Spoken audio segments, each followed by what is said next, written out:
Hey, top of the morning, everybody. Welcome to The Sweat, presented by DraftKings. I am Emerson Lancia. So what's coming up in this show? Tons of football. We'll react to what went down between the 49ers and the Cardinals south of the border last night. We'll look at some Week 12 salaries, an early look at some Week 12 salaries on the main slate. Steve, stop doing that behind the camera. You're freaking distracting me, okay? I'm a professional. 3, 2, 1. We're also going to check out a small 2-game NHL slate, 4 games around the NBA, which is what we're going to start with. Yes, we're going to talk World Cup as well. Maybe the upset of the century going down earlier today. So we'll get AJ and Chimay's reaction to that.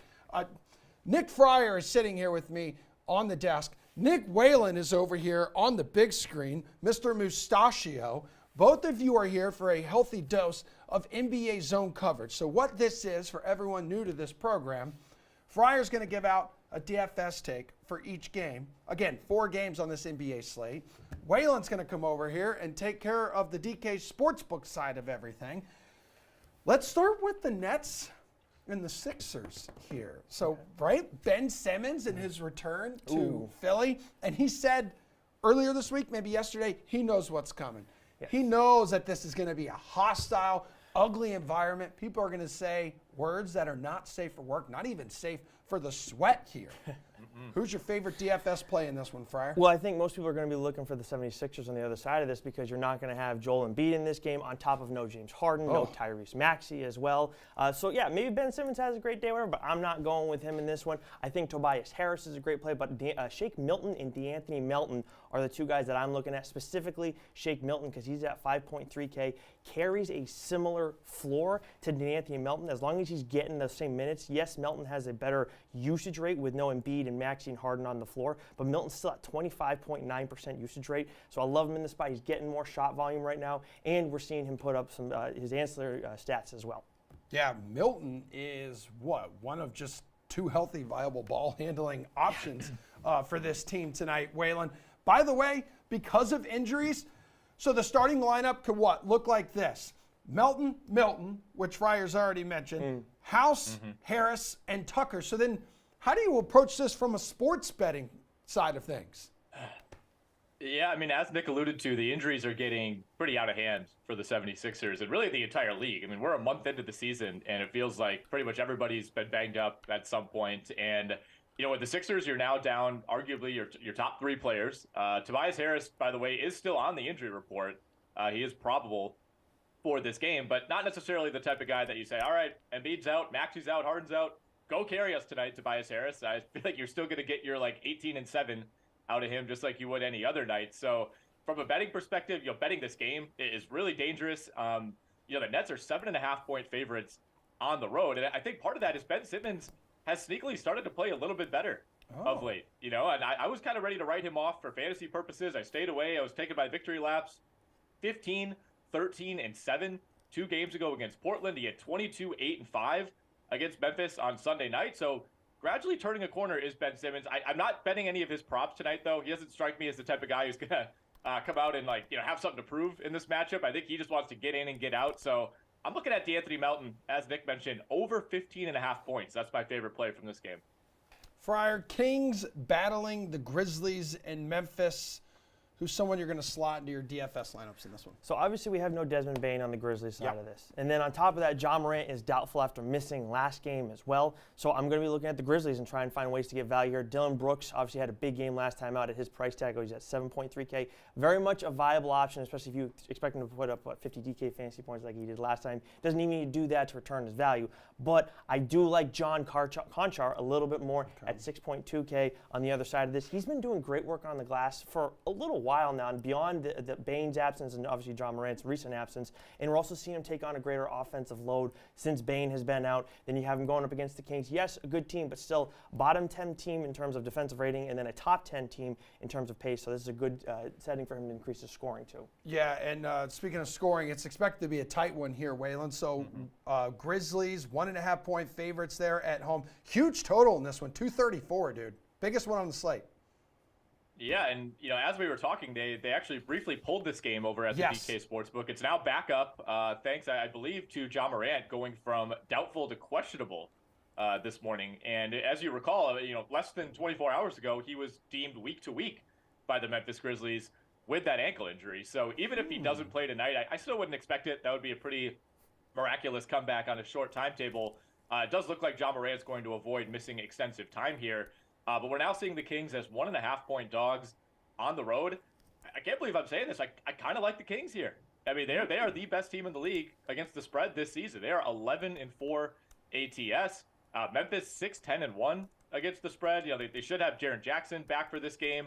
To me, he looked a little rusty, in his first couple games back. I don't know that he's going to be fully up to speed offensively for a while. And Sacramento, again, feels crazy to say, but they seem to have found a groove with this team. They're playing with confidence, and I know we got a big total, 234. I'd think about going over here. Memphis has not played a ton of defense this year. All right. Kings, man, 12-3-1 ATS in their last 16 road games. Let's go to now another tough test in Denver, this time for the Pistons, but you leaning towards the Nuggets here in DFS? Maybe there's some value to be had on the Detroit side? You tell me. I think there's value to be had on the Nuggets side because we have two guys that are doubtful in Nikola Jokic and Jamal Murray. I mean, that's huge. And Bruce Brown is the guy that I'm going to be looking at. I know Bones Highland in that situation is usually a guy you want to roster.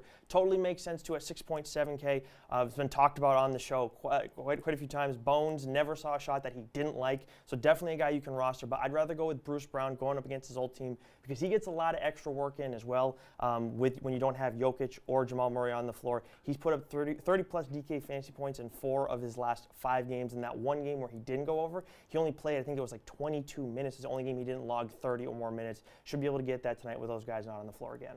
All right, Waylon, what do you want here on the DK Sportsbook when you look at this game? Anything stand out to you? Yeah, I'm looking at the Denver side as well. I mean, we got pretty major injuries on both sides. Sadiq Bey is going to end up missing this game for Detroit, along with Isaiah Stewart and, of course, Cade Cunningham. So really both teams are essentially down multiple starters. And we should note that Aaron Gordon, also a 50-50 for this game. So we could have a situation where both teams are without 3 of their best players.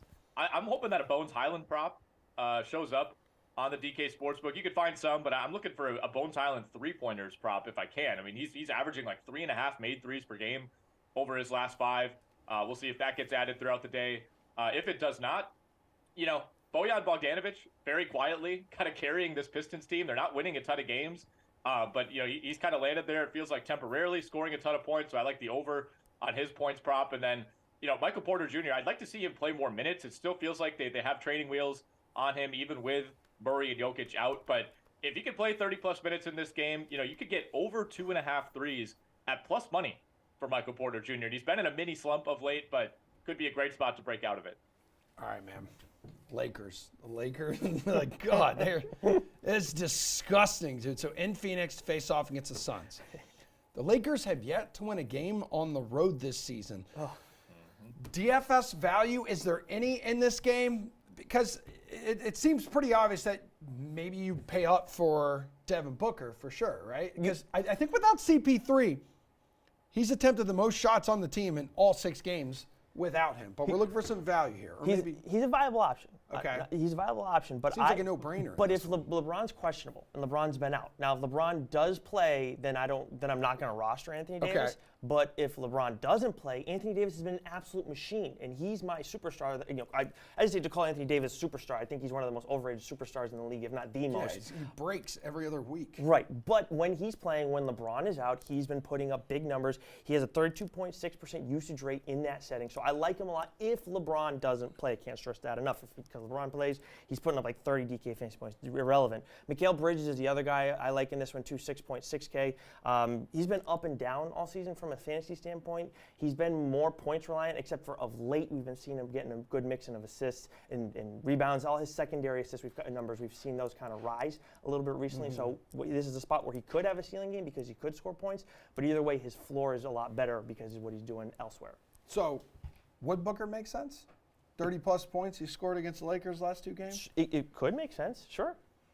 Are you trying to? I'm just trying to push the Booker narrative. I'm a huge fan of his. Huge Booker guy? Yeah. I have a poster of his on my ceiling. Nick Whalen, close us out here with your best bet for Lakers Suns. Well, as much as I love dogging the Lakers more than anybody, so I'm with you on this, but they have quietly won 3 in a row straight up, and they've won those 3 by more than 50 points combined. So, 2 of those came against the shorthanded Spurs and the Pistons, so, take that with a block of salt. But, they've looked somewhat respectable of late. With that said, if LeBron doesn't play in this game, and I think the Lakers plus 7.5 line implies that he probably won't, I think you have to take the Suns. I mean, they are, even without Chris Paul, they are still the type of team that just takes advantage of bad teams. They'll lose to some good teams, but they're not going to let this Lakers team with Austin Reeves and Matt Ryan and Patrick Beverley come in and push them around at home. I mean, this has been a top 10 defense. The Lakers are still a bottom 3 offense in the league. I think this could be a game where Anthony Davis still gets his. I mean, he has been a complete machine over these last 3 games without LeBron James. But I also think it could be, Anthony Davis goes for 35, 17, and 5, and the Lakers still lose by 12 here. So I like Phoenix against the spread, and I like the under on 227 here. I don't know if I trust the Lakers to do their end of the bargain. We got to give the Lakers credit, though. 3 straight wins without LeBron James. Are they getting their act together here, Waylon? Are they better without LeBron?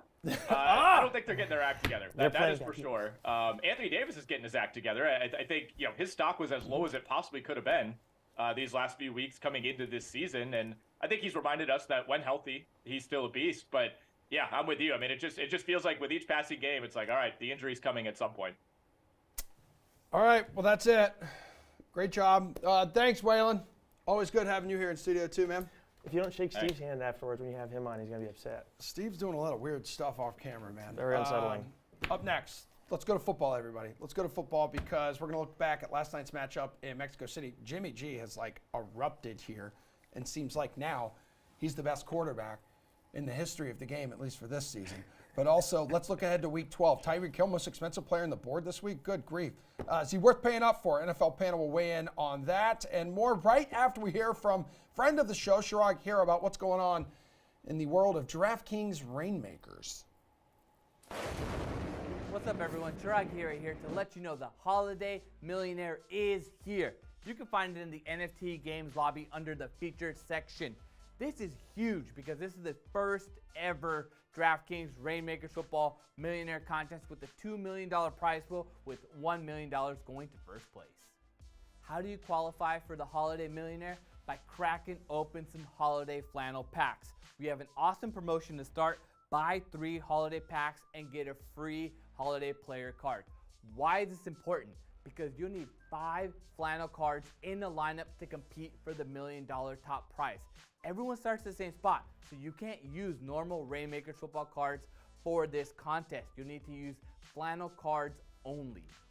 Once you have your 5 flannel cards, you can enter the Holiday Millionaire. It's important to note that you're looking for player cards in the 3-game set that's for Thursday, 11/24. And it's going to be a classic contest, meaning you'll need a quarterback, running back, wide receiver or tight end, and a flex. If you're looking for player cards, go to the DraftKings Marketplace or crack some packs. What are some of the benefits of buying into the holiday side set? Well, you are guaranteed a rare or better pull in every single pack. What does that mean? You can pull a Rainmakers level tier card in these holiday side sets. You can use the card for Thursday's Holiday Millionaire, but then also continue to use these cards throughout the remainder of the season. You'll also get a 500-point franchise score bonus for that Rainmakers tier card and a 3x multiplier for holding such a valuable card. For more, if you want a full breakdown, check out DK Nation. Man, so about last night, the Cardinals stood no chance against the 49ers, and it had nothing to do with Kyler Murray not playing for a second straight game. No, what? What would you like to say, Steve Buchanan, who's here in studio on the desk? Would you say that Colt McCoy gave them a better chance to win? No, what I'm saying is whether Kyler Murray was playing or not, the way the 49ers played, there was no way that was going to be stopped, the 49ers offense. I would say that the Cardinals would have put up more points if they had Kyler Murray. They would have stood no chance in beating the 49ers in Mexico City. It's just a fact. Jeff Ulrich, Pierce Dietrich, they're here as well. Before we price check some salaries on the main slate, let's go ahead and start with you. Are you telling me now Jimmy G throwing touchdowns is part of the winning formula all of a sudden for San Francisco? 4 of them last night, man. 2 to our lovely tight end, George Kittle. I mean, the Cardinals secondary is not very strong, right? And they didn't need to have to rely on that run game because the Cardinals defense has just been in shambles really all season long. So I really don't think you can take away anything from this game as like newsworthy or noteworthy because, you know, the 49ers did what they were supposed to do against a backup quarterback with the Cardinals. I mean, they came into this game as 8.5-point favorites. I think that line closed at there, and they absolutely, you know, dismantle this team. So I think this kind of went as we expected. Maybe it was a little bit more of a blowout than we saw, but I think this game was par for the course when you look at how everything has played out here with the injuries that the Cardinals have endured. Jeff, last time Jimmy G threw 4 touchdown passes, that was December 8, 2019. He went toe-to-toe with Drew Brees. He won 48-46 at the Superdome here. Where are the 49ers on your list of Super Bowl contenders? Honestly, they're really high up. They're top 3 for me. This is a team that's just essentially got a group of alphas on offense. And, yes, there's limitations here. There's absolute limitations. You saw their secondary allow a bunch of yards to Greg, the human Dortch, that actually kept Arizona in the game for a little bit. And, at some point, like Jimmy Garoppolo is going to have to win them a game. But the thing about Garoppolo is, yes, there's always that stinker in there where, maybe he'll just flame out on a drive or throw a bad pick. But there is that elevation there we've seen. You just mentioned him going toe-to-toe versus Drew Brees. I think much like we've seen from some of the quarterbacks who have won Super Bowls in recent years, Nick Foles, Joe Flacco, the ghost of Peyton Manning, Jimmy Garoppolo has it in him to elevate for a small game sample. And I think that San Francisco has put everything around him to make that happen. San Francisco's high up. They have an impossible rush defense. Like I said, they got to short up in the secondary, and they're going to need Garoppolo to step up. This team is absolutely primed, though, to make a run. And, yeah, they're in my top 3 in terms of Super Bowl. I actually like betting them in the futures, probably the most right now of any team to win that said Super Bowl. And just real quick, I think that's a great point that Jeff made is like, Jimmy plays well in these games that the 49ers are winning, but he doesn't play well in those things where they need him to get them a win or they need them to get him a winning drive. And I think that's the biggest thing, or that's the biggest gripe that I have with Jimmy Garoppolo. We don't see him in those clutch moments. We haven't seen that from him. Let's see how it turns out when they need him to do that. Because, Pierce, is Jimmy G just straight up the X factor for this team if they're going to win the Super Bowl or not? Currently plus 700 on the DK Sportsbook to win the Super Bowl because following last night's win over the Cardinals, the 49ers improved to 14-0 when Garoppolo does not throw an interception. So he basically just he needs to just not lose the game for these guys. I don't think that the burden is necessarily on Jimmy G anymore. I don't think he is the X factor because of the way that they can scheme and the weapons that they have and the receivers' ability to get open with multiple running backs. Defenses are going to have to cheat towards the box more. That's going to make these explosive receivers even more open at times. And so, Jimmy's not going to have to thread the needle. Steve liked to point out last year that Jimmy G got so lucky a lot of times. He threw so many bad passes that would either result in picks that would be backbreakers or he would get lucky and the team would win games. I don't think he necessarily has to do that this year. He's going to get away with a lot more because his receivers are going to be open with this offense, the way that it's schemed with all the weapons. And you saw that. And if he just makes normal plays, these guys are yards after the catch monsters. You saw it with Kittle. Even Ayuk was getting in on it. Debo is insane. Christian McCaffrey. I mean, this is a very, very, very dynamic offense now.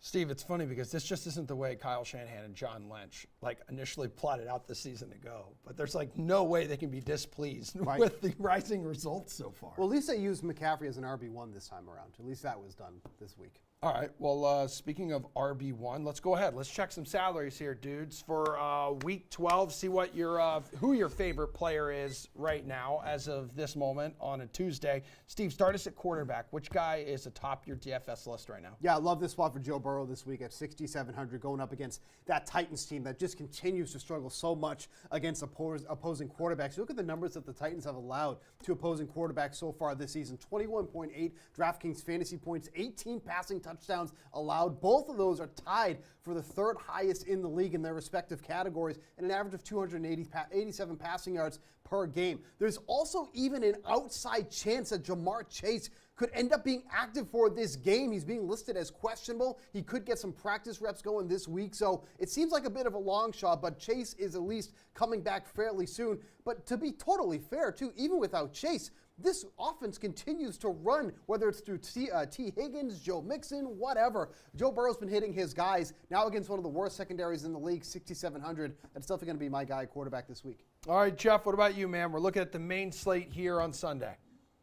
I'm going to go with Tom Brady. 5,800, this just feels too cheap. I mean, obviously, Brady has not been the massive fantasy producer that he has been in past seasons.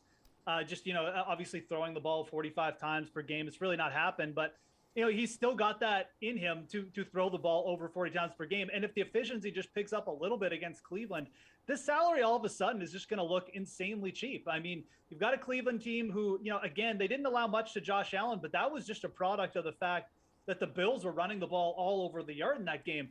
The Buccaneers just really I just don't think they have that in them. I mean, Rachaad White had the one nice game. I don't think they're going to come in here and do that. I think that Brady is going to have to throw the ball. And if we pick up the efficiency a little bit, it's not like this Browns defense isn't gettable. They've allowed multiple passing touchdowns in 3 of their last 5 games now. I think Brady and company, again, we're just sort of buying low here on Tom Brady. 5,800. This is a team that's still probably going to end up passing on average more than 35 times per game. There's really no downside here at this price. This is the second cheapest price we're getting Brady. The first time he's been under 6,000 on DraftKings since week 4. Yeah, let's buy back in here. All right, Pierce, how expensive is your quarterback? Not expensive at all. I'll take Geno Smith at $6,000. I'll let everybody else jump off the bandwagon. I'm going to stay on. Yes, he had a tough game in Germany against the Tampa Bay team that's playing pretty well. But I'm not going to overreact to one game. He's been good this season, and he's got the bye week. Now he's facing the worst pass defense in football. So if you can erase 1 week from your memory, then you can remember that, hey, DK Metcalf playing pretty well. Lockett playing pretty well. Kenneth Walker's turning into an excellent receiving back. The tight end's underrated. Marquise Goodwin, good slot receiver. He also has a rushing floor, 45 rushes for 200 yards.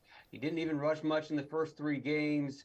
Like I said, this is just a great matchup. He's really cheap. And I'll let everyone else just worry about that last game, and I'll focus on what he's done all season long. Jeff, Pierce Dietrich is back, baby. Let's go. Talk about bandwagon. He was the one who jumped off. Now he's jumping back in. Interesting. Well, we'll see. When did I jump off? No, he never jumped off. I don't remember him jumping off the Seahawks bandwagon. Pretty sure he did. I think Pierce has just jumped off totally for the past couple of years. Mentally.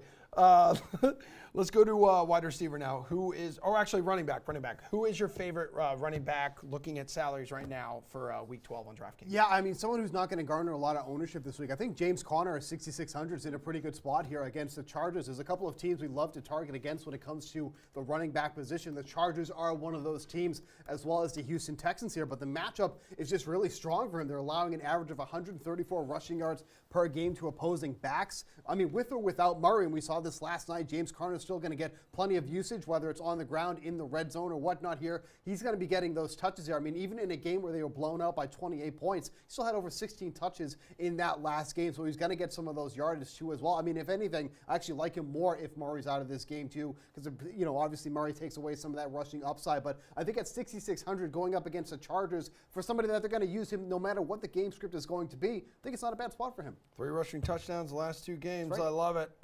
Pierce, this is when you tell us you like Kenneth Walker. No, I do like Kenneth Walker, but Steve hinted at the matchup that I'm going to target. Houston. We always target Houston every single year. Nothing seems to have changed.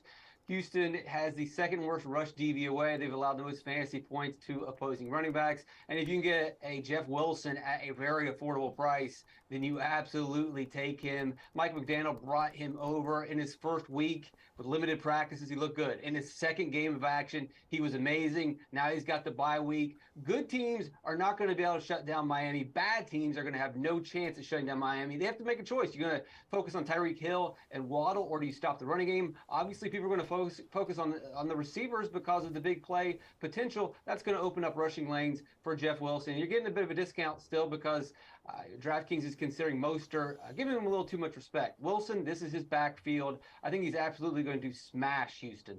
All right, Jeff, who's your dude in the backfield? I am going to give some love to Kenneth Walker, the third here. I mean, there's really nothing not to like. What was the big qualm we had about Kenneth Walker? Well, he wasn't really getting involved in the pass game. Well, those days are over. 12 targets over his last 2 games. Snap rate way up. A season high 87% snap rate in Germany in the last game. love to see it. This dude has become game flow, bulletproof essentially. Like if they're behind, Seattle looks like they're going to start passing the ball to him. And I don't think they're going to be behind in this game because they're playing Las Vegas, who 4.9 yards per carry allowed against over their last 3 games, coming off an emotional win over the a division rival. But this is just a classic letdown spot. Now they got to travel out to Seattle. Seattle, who's obviously been sitting there, seeing San Francisco get going, they know this is a big spot for them. Kenneth Walker is a main carry running back right now. I think just with that increased usage in the passing game, you can pencil him in as one of the few true bell cows who are going to go out there, get 80% of the snaps, get 20, 25 touches a game, and he's in a really good matchup here. 6,900. This dude should be 7,900 in this matchup, and he's definitely someone you want to build around. All right, now we can go to wide receiver. I mentioned Tyreek Hill being the most expensive player on this slate in my award-winning tease that Tom Glennon wrote up. He scored more than 30 DK fantasy points in 3 of his last 5 games. Is this his pay-up spot, this position this week? I mean, you can always pay for Tyreek Hill. Yeah. I mean, with the way what he's doing with Tua is literally historic. Like at this rate. Yeah, what is he on pace for? Like the first 2,000 Yes. receiving yards season in the NFL. That being said, I think there's a lot of options that you can pay down with, and I think the best thing that happened to Terry McLaurin last week is he had a pretty quiet game against Houston because now he's only at 5,800 in a huge spot against the Atlanta Falcons. I mean, you look at what this secondary has allowed for other wide receivers. They've been absolutely smashing in this spot here. But the most important thing here is that Heineke loves going to him. Since he took over as the starter, he's averaging 8.6 targets, 85 receiving yards, and 16.3 DraftKings fantasy points per game. If I gave you those type of numbers and said that this wide receiver is only $5,800, you'd probably be jumping on the opportunity to get McLaurin in your lineup this week. That's the guy that Heineke is going to go to all throughout this game here. The Commanders, once again, favored in this game, but I'm not really worried about that there because they love to throw the ball even when they're ahead at this rate here. So McLaurin at 5,800 feels like a bit of a steal on this slate. Jeff, Jamar Chase could be returning this week. I mean, you nailed the pick of T. Higgins last week. Didn't score, but had north of 26 DK fantasy points. Yeah, everybody but T. Higgins scored. Thanks, Joe Bro. I'm going to go with a bit of a safer pick. I don't even know if it's safe, but I'm going to go with Keenan Allen at 6,100. I mean, you've got the Chargers coming in against Arizona secondary here who, you look at the last 4 or 5 weeks, they're bottom 5 team in terms of just allowing pure fantasy points against to the wide receiver position. Look at what happened last week. Brandon Ayuk just kind of getting open at will in the red zone. Deebo Samuel probably could have had a bigger game. Like if the 49ers didn't have an elite tight end to throw to, I mean, like one of Ayuk and Samuel easily could have gone for 100 yards. So I think that Keenan Allen being back here against Arizona in a game where, the Chargers are going to be looking to run it up quickly and basically just do what the 49ers did. Keenan Allen, 8 targets in his last game. I know Josh Palmer kind of stole the show, but I really expect Keenan Allen to pick things up here against a weaker secondary, potentially just push for one of those games where, grabs 8 balls, maybe pushes for 100 yards, finds the end zone maybe once or twice. I think Keenan Allen's in for a big week. You got to take advantage while his salary is still 6,100. Let's not forget, this has been the main target for Justin Herbert and the Chargers over the last 2 years. Just because he hasn't played doesn't mean anything's changed. And he takes advantage of Arizona this week and comes through with some good value return. Pierce, which wide receiver do you think is in for a big week? I'm going to go really cheap. Treylon Burks at 4,200, 7 catches for 111 yards. The rookie is looking healthy. He's trending in the right direction. Aside from Derrick Henry, he's probably one of their best weapons. This is an overreaction to one big week, but I want to get in early while the price is still low. Matchup isn't the greatest against Cincinnati, but Tannehill did look good against Green Bay in the last game. And Steve mentioned earlier, Cincinnati could be at full strength. That offensive is explosive, but this game projects to be pretty close in Tennessee, so we're going to get some offense out of the Tennessee side, probably passing more. That's going to be beneficial. Cincinnati, they have a good defense, but their cornerbacks really are like system cornerbacks. You look at PFF's grade of them, they rank from 0 to 116. These guys are both outside of the top 100. Burke's absolutely going to have an opportunity to score a bunch of points. Very cheap, and it'll help you fit in some of the more expensive guys in your lineup. All right, I'm going to let these guys go first for tight end because this is where they both tend to really shine. Pierce, your favorite tight end right now on the board? Logan Thomas, $3,000. Oh. I don't really trust Taylor Heineke that much, but neither does Washington. That's kind of a good thing. I'll talk about that here in a second. But this scripts to like what we saw last week. Washington easily disposed of Houston, and they did so by running the ball, playing defense, and pretty much going with a conservative passing attack. That translated into 5 catches on 6 targets for 65 yards for Thomas last week, 2 red zone targets. I expect a very similar game script. Hopefully they continue to handcuff Taylor Heineke and don't let him throw up those 50-50 prayers, which aren't even really 50-50 balls, and just go with the checkdowns to Logan Thomas and get you some safe points. Jeff, how low are you going here on the salary board for tight end? I like David Njoku at 3,600. You got Tampa Bay Buccaneers, allowed the 9th most fantasy points against to the tight end position. This hasn't been like a great spot for them. They've also allowed over 10 yards per reception to the tight end position. So there may be some room for like more touchdowns here. They've only allowed 4 touchdowns to tight end, but it does feel like, this is a spot for a Njoku breakout. I love buying it low here for the simple fact, I don't think anyone's going to use him, but I mean, obviously we saw the wide receivers for the Buccaneers go off in the last game, but this is just a different matchup. The Buccaneers corners have actually been pretty solid against the wide receivers this year. It's really in the middle of the field where they struggle. I think this is a spot where, the Browns are going to have to pass. I think the Buccaneers will probably put up some points, and the Cleveland defense just hasn't been good. I think it's a spot where Njoku probably takes a step forward. Before last week where he only saw 3 targets, he'd averaged 6.5 targets over his last couple games, and he's a big play dude. I mean, just on the season with Brissett, he's averaging over 12 yards per catch. So I think you can pencil Njoku in for 4 or 5 catches at least here. If he finds the end zone, he's going to be a really good value return. He's got big play potential, big game potential, as we've seen at the start of the year. So, you trust him? You trust him as well? I was going to go Njoku here, and then here's the other thing that Jeff didn't even mention. Quarterback upgrade, question mark. Deshaun Watson eligible to play this week, coming in week 13, and the team said earlier. Wait. No. I don't think Deshaun Watson can play until next week. I'm pretty sure the game he can return, right, was always going to. It's week 12, Steve. Yeah, so it's week 12 this week, week 13 next week. So he would play because that's the whole thing. It's like you knew he was going to come back. The NFL set up so he can come back and play. He's got so many shares of Deshaun Watson in his best ball. You can just tell. You can just tell how many shares of he is, and he's so excited. And he got too excited, and it's next week. Every season-long league I'm in with this guy, he has Deshaun Watson sitting in the IR spot right now. He's ready for it, but you're gonna have to wait one more week. But you still like him with Jacoby Brissett. No, I mean for sure. I mean, a lot of the points that Jeff just mentioned too about how good that he's been. Some of those big play there. Only 37% of the snaps that he played. Only 37% of the snaps that he played last week, but he should be back to full strength this week, coming back as well. But Tampa's really been successful to the tight end position, so I think this is a good spot for Njoku. All right. We know Steve's going to be starting David Njoku every week from here on out, so when Deshaun Watson returns next week. Pierce, Jeff, adios, guys. Thanks for hanging out. You 3 are done. But before we head to break, everybody, we want to remind all of you, especially our users here in Maryland, actually just our users in Maryland, that DraftKings is coming to your state and Maryland residents. You got to download and sign up for DraftKings today because you will receive $200 in free bets after registering. See you after the break.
So our NHL panel is officially larger than the NHL slate tonight. So 2 games, we got 3 hockey heads here to break down the DFS side of it. NHL.com's Anna Dua, RotoWire's AJ Scholes, and Paul Bruno. Good morning to you 3. So we got the Sabres visiting the Canadiens, and later on the Rangers are going to be in LA to face the Kings here. So which center makes the most sense tonight in your eyes, Anna?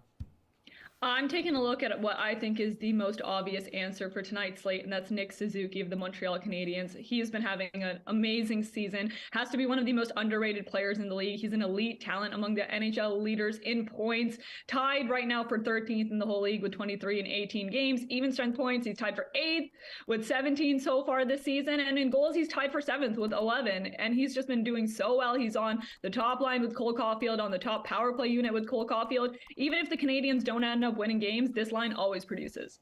All right, AJ, Anna says the pick at center is pretty obvious here. And she'd be absolutely right. It definitely is Nick Suzuki here. You might see some people go heavy on the Rangers tonight with these 4 games, thinking that they'll be heavy favorites. And that's not a terrible play, but I think you got to separate yourself a little bit.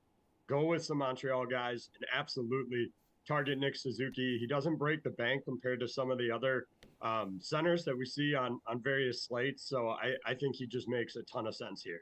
Paul, clean sweep? You're going in a different direction. Yeah, it's a clean sweep. I got to throw up the barf emoji talking about Montreal Canadiens in glowing terms, though. And you got to choose Nick Suzuki. He's got 6 2-point games in his last 8 starts. That's ridiculous. And I mean, there's some fans over there that want to anoint the young captain among their all-time greats already. You guys are bent on ruining my image with these positive Montreal vibes, so I can't stand it. Let's go to the next question. All right, you got it. Go ahead, Paul. You can start us off. How about a wing that stands out to you for a solid fantasy option tonight, Paul? It's more of the same. Yeah, I got to go back to the Montreal top line. Cole Caulfield is the trigger man on the Habs power play. And they're going to roll Buffalo, I think, tonight. He costs $7,100. The Sabres are in disarray. This is too easy. Again, I can't stand it. All right, Anna, what do you think?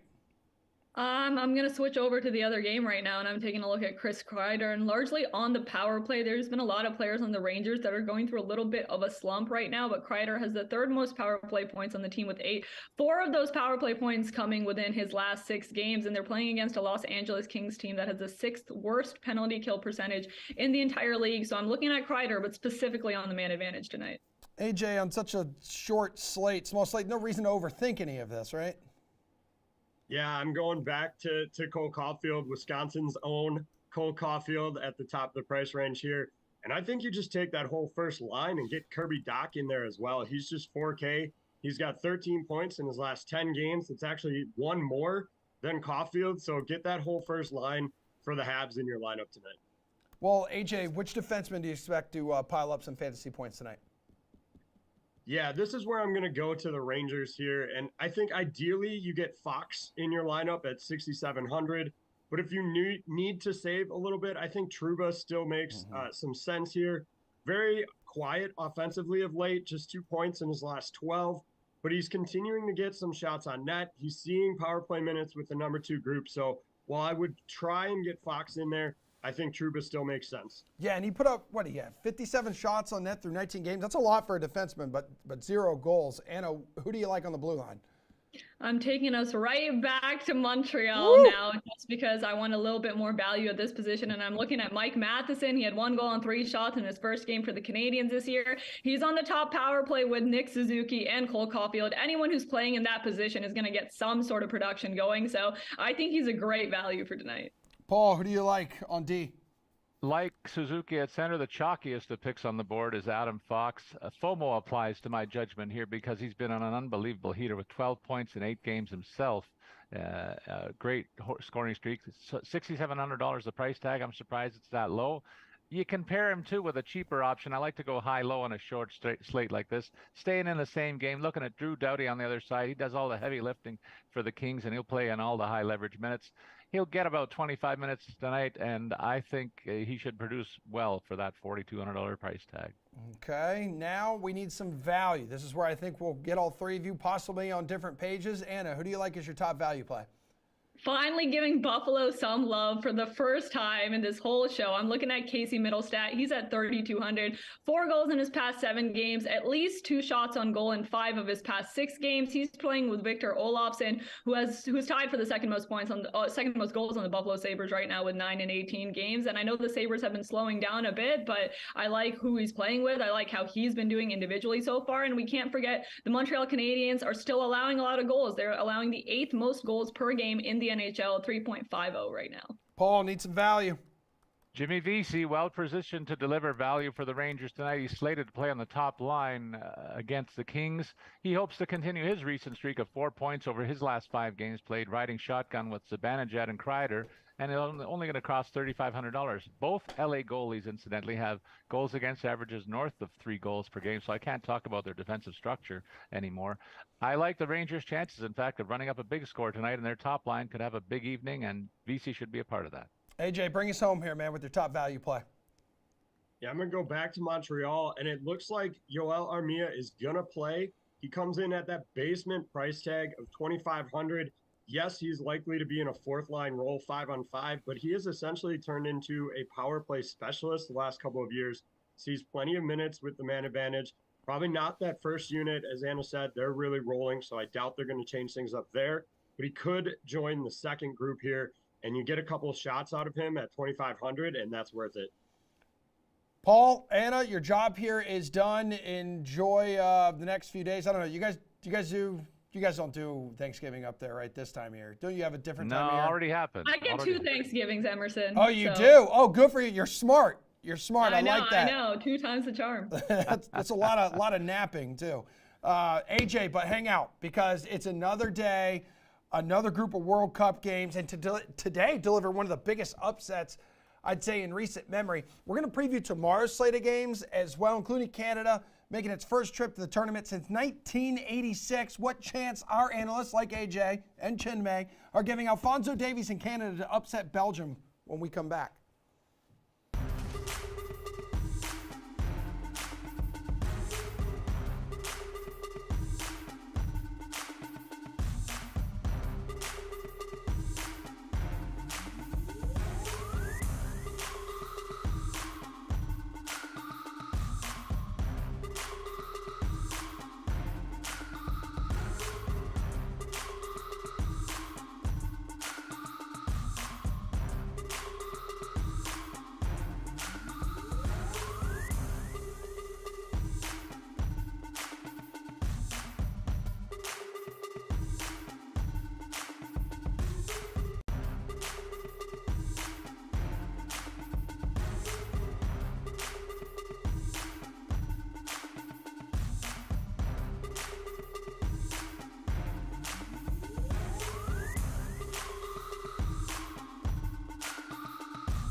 All right, 5 billion people are expected to tune into the World Cup in Qatar, and we're lucky to have 2 of them with us right now. Let's go. AJ Scholes of RotoWire, Chinmay Vaidya of DK Nation. Gentlemen, the story of the day has been Argentina's 36-match unbeaten streak ending in absolute stunning fashion. It was a 2-1 loss to Saudi Arabia. Saudi scoring twice in a 6-minute span there. I believe in the second half, they took the lead following a first-half goal from Lionel Messi there. Like, we're talking 25% of the handle here, AJ. The most bet team to win the tournament on DK Sportsbook. And where does this rank on your list of biggest World Cup upsets with Argentina being knocked off? I mean, it's got to be up there at the top, if not the biggest. The only one that kind of compares, and I wouldn't even call it an upset really, but when Germany beat Brazil in Brazil, they trounced them. I think that was the surprising part of that one, not necessarily that they won. But that 7-1 drubbing is the only other real comparison I can think of in recent memory to Saudi Arabia knocking off Argentina, who have, as you said, been the favorites. You look at their odds now, they're all the way to plus 800 on the DK Sportsbook now for winning the tournament. Okay, yeah, I knew that originally this morning when we were writing up the script, they went from plus 500 to plus 750. So now you're saying it's plus 800. Chinmay, would now be a good time to jump on them if you truly believe that they can bounce back from this embarrassment here? So Messi talked about this afterwards. He said, please keep supporting us. We're not going to let you down. We're still in this. And they absolutely are. Mexico and Poland are currently in a draw. And if these teams draw, then Argentina are still very much in this thing. And look, you have to back the talent that they have. And now maybe they're more focused coming off of this loss, coming after a tough game that they've had. And they had some success here early on and kind of it all fell apart in the back end for Argentina. But I would still back them to get out of this group. Maybe they don't win the group anymore, but I would still back them to get out of it here. They got 2 matches coming up that they absolutely have to win. And if they win, they'll be in. Let's look ahead here to 4 games tomorrow, guys. First up, Morocco, 2018 runners-up, Croatia. They'll be colliding. So Croatia now the favorite to win this match, up to plus 115 on the DK Sportsbook. Morocco hasn't won a World Cup game since 1998. Which way are you leaning here, Chinmay?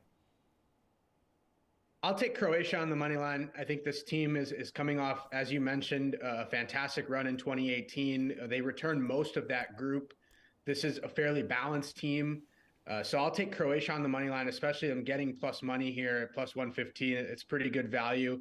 I also like under 1.5 total goals coming in at plus 175. I think Croatia really hunkers down here defensively and gets the job done and blanks Morocco. So I like both of those plays here in this game. AJ, what's the play? Yeah, I'm going to take Croatia money line at plus 115. Really good value there. It's definitely an older team, but a lot of these guys were part of that second place group from 4 years ago. Ivan Perisic, Luka Modric, like both those guys are still with this team and still capable of producing. So I back Croatia to win this one. Let's go to what's been dubbed the group of death, because that sounds fun. Germany is a minus 225 favorite versus Japan. Which bet interests you the most in this matchup, AJ? Hasn't Germany sucked recently? They're trying to rediscover the form that helped them win 5 World Cups? Yeah, they've been a little down lately and have struggled. I was surprised to see Thomas Müller at plus 220 on the anytime goal scoring odds here. He's actually the active leader in career World Cup goals with 10. That's more than Messi, more than Ronaldo. Admittedly, he didn't score 4 years ago in Russia. There's a chance he won't start, so maybe wait to put down this bet until their lineups are confirmed tomorrow. But I do expect he'll be on the pitch, and I like his chances, rather, to improve his already impressive goal-scoring account. Chinmay, what's your favorite bet? I might stay away from an outright bet on the money line here, but I do like a few player props. I like Minamino to have at least 1+ shots on target. That's coming in at plus 110 on the DK Sportsbook. I think he's going to be heavily involved in this Japan attack. And then also Kimmich for Germany, 1+ assists is listed at plus 300. We know that Kimmich is going to be heavily involved in set pieces as well for Germany, taking those free kicks and corners. So I like him to record an assist here, coming in at amazing value at plus 300, given his involvement on some of those set pieces for Germany. I mean, AJ, Japan's not going to just lay down here. I mean, they reached the knockout stages, right, in 2018, and have only suffered 3 defeats in their last 17 matches in all competitions. Yeah, I mean, they aren't they're not going to be as easy of an out, I think, as people are expecting them to be. But I do think they probably will still fall to this German side. Yeah. All right, guys. Biggest favorite on Wednesday? Spain, minus 600 against Costa Rica. And Costa Rica plus 1,600, which isn't quite Saudi Arabia, which had a number of plus 1,800 entering their match against Argentina today, but still wicked long odds. So obviously there's not a whole lot of value on Spain, AJ. So give us a way to leverage the Spanish in this one. Yeah, I don't love the fact that you have to go all the way to minus 2.5 goals with Spain to get some value on the spread, but I do think they'll cover that. This is a pretty weak Costa Rica side. They probably will have a couple matches, honestly, where they might get blown out here, starting with this one in Spain. If you're hesitant to really back them at Spain at minus 2.5, you could just look at the regular total, which comes in at 3.5. Take the over in that one. Probably all 4 goals would have to come from Spain, but I definitely think that's doable. Yeah, Chinmay, Costa Rica was the last team to book their spot there in Qatar when they edged New Zealand in the Intercontinental Playoff. Well, in 2014, there was a group of death in Brazil, and it featured Uruguay, England, and Italy. And guess who topped that group? It was Costa Rica. Yeah. Not a single defeat in that group. And you know, these teams, they tend to struggle against some of the top competition in World Cup events. Costa Rica was probably the biggest surprise in a World Cup up until that point. But the one thing that I do like going for Costa Rica here is that they have an experienced goalkeeper who's played in some of the biggest games in domestic leagues and European, Champions League games in Keylor Navas. And when you have a goalkeeper that can stand on his head, really anything is possible in this game. I don't hate the idea of taking Costa Rica double chance here at plus 475. I think that's tremendous value given what we saw with Argentina and Saudi Arabia. I also like under 2.5 goals in this game, coming in at plus 125.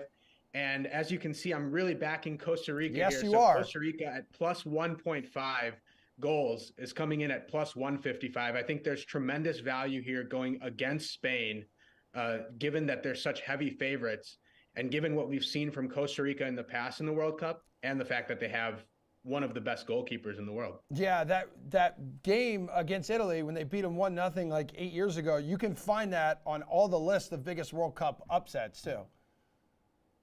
Yeah, they have the experience and they're completely being discounted here. I mean, everyone's talking about, again, Spain, Germany, Japan, the group of death, like you mentioned. Yep.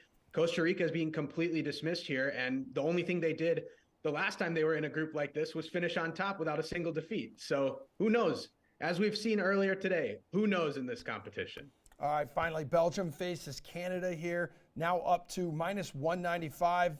Big favorite, Canadians in their first World Cup since 1986. And Alphonso Davies, who we showed you entering the last break here, guys, he's been a big part of the resurgence of this Canadian soccer team. He was questionable with a hamstring injury. Says, no, I'm going to get out there. I'm going to play. I'm going to give it a go. If they're truly healthy, though, Chinmay, what kind of chance are you giving them to knock off Belgium?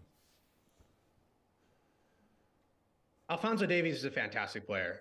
Don't get me wrong. And Canada does have some talent up top. Laren's a good player. They finished well in CONCACAF World Cup qualifying. They were scoring goals left and right. But this Belgium team is on a mission. And as AJ hinted at in our World Cup preview, he has them going all the way. I expect them to make a deep run here. I expect them to start out strong. I like Belgium in this match. A Belgium win parlayed with over 2.5 total goals, if you're backing Canada to keep up some of that scoring, is coming in at plus 125. I think that's good value. But if you're not really feeling Belgium, if you're fading Belgium double chance and over 2.5 goals is coming in at minus 145. But I don't think Belgium loses this game. I think Canada can push to a draw if there's some freaky, goals that go in for the Canadians based on some of the scoring that they've had. But I don't see Belgium losing this match. I mean, AJ, can they even score a goal? Their previous appearance in the World Cup, their only one. They lost all 3 games and failed to score. Talking about Canada here.